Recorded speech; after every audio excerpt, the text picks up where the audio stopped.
गोंदिया शहरात SC, ST, OBC आणि minority संघर्ष कृती समितीद्वारे धडक मोर्चा काढण्यात आला असून राष्ट्रपतीच्या नावे निवेदन उपविभागीय अधिकारी यांच्या मार्फत देण्यात आले। तर यावेळी 4 मागण्या घेऊन मोर्चा काढण्यात आला असून यामध्ये बोधगया मंदिर कायदा 1949 नुसार महाबोधी मंदिराचे व्यवस्थापन आणि नियंत्रण हिंदू आणि बौद्ध प्रतिनिधींच्या संयुक्त मंडळाकडे सोपवले जाते। या अंतर्गत 9 सदस्यांची व्यवस्थापन समिती स्थापन करण्यात आली, ज्यामध्ये 5 हिंदू आणि 4 बौद्ध आहेत। या कायद्यामुळे हिंदू बहुल समिती बौद्धांना त्यांच्या हक्कापासून वंचित ठेवते आणि युनेस्कोने मान्यता दिलेल्या जागतिक वारसा स्थळाची छेडछाड करून बौद्ध धर्माचे सार बदलण्याचा सतत प्रयत्न करीत आहे। यामुळे बौद्ध धर्माचे मूळ अस्तित्व धोक्यात आल्याचे दिसून येते, ज्यामुळे बौद्धांची संस्कृती आणि धार्मिक ओळख कमकुवत होत आहे। जागतिक वारसा असलेल्या बौद्ध वारशाच्या संरक्षणाचे गांभीर्य लक्षात घेऊन बोधगया मंदिर कायदा 1949 मधील हा असंवैधानिक कायदा बेकायदेशीर घोषित करावा आणि बौद्ध समुदायाकडे संपूर्ण प्रशासकीय नियंत्रण सोपविण्यासाठी योग्य घटनात्मक कारवाई करावी, ज्यामुळे बौद्ध धर्माचे अधिकार सुनिश्चित होतील।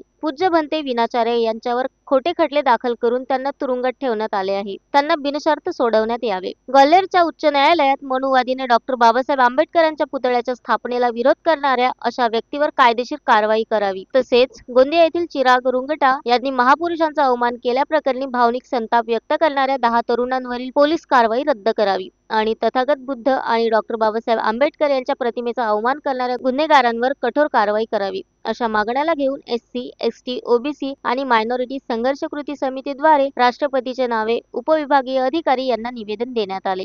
साठी आम्ही 4 मुद्दे ठेवलेले होते। सर्वात पहिला आमचा मुद्दा होता की महाबोधी जो विहार आहे महाविहार तो बौद्धांच्या सुखरूप करावे, त्याला BT1 जो आहे तो रद्द करून बौद्धांना तो जो विहार आहे तो द्यावा आणि महाबोधी महाविहार मुक्त करावा।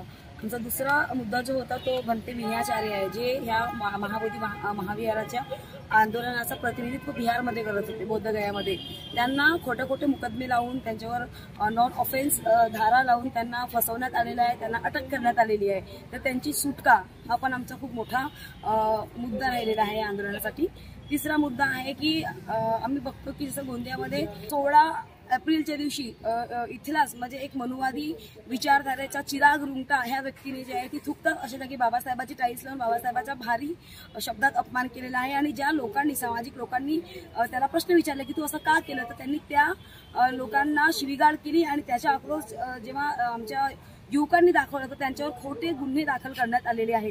तर ते गुन्हे त्यांना बाइज्जत बरी करावं, त्यांच्यावरचे सगळे लादलेले जे केस आहेत ते निरस्त करावे, हा सुद्धा आमचा एक मुद्दा आहे।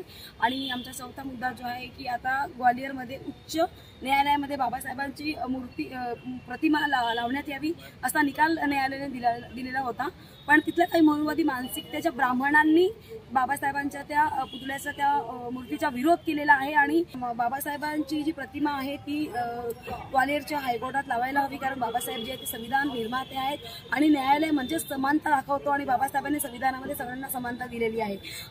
आणि आमची अशी मागणी आहे की आमच्या मागण्या लवकरात लवकर पूर्ण कराव्यात। आमचा महाबोधी महाविहार जो आहे तो आम्हाला सुखरूप देण्यात यावा, अन्यथा आम्हाला आमच्या भिक्षू संघांना त्यांच्या मंदिरात पाठवावं लागेल। संपूर्ण देशभरामध्ये महाबोधी महाविहारासाठी आंदोलन सुरू आहे। जर का आमच्या मागण्या पूर्ण करण्यात आलेल्या नाही तर आम्ही देशव्यापी आंदोलन नक्कीच करू।